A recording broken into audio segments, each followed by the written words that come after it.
لقد خلقنا الإنسان في أحسن تقويم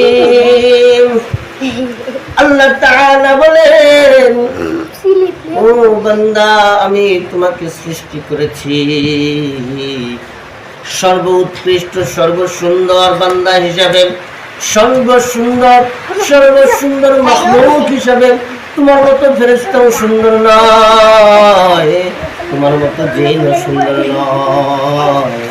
আল্লাহ তোমাকে তো সুন্দর করে বানাইলো কেন? যেই কোনো জাতিকে সুন্দর করে বানানোর জন্য, যেই কোনো জিনিসকে সুন্দর করে বানানোর জন্য একটা উদ্দেশ্য আদর্শ আছে।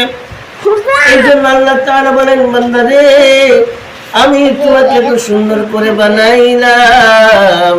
কেন বানাইলাম? আল্লাহ বলেন, ওমা খালাকতুল জিন্না ওয়াল ইনসা ইল্লা লিয়াবুদুন।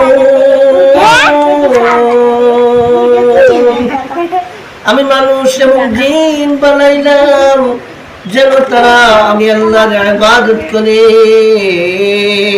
ইবাদত শব্দের অর্থ অনুসরণ, অনুকরণ, উপাসনা, অনুগত্য করা।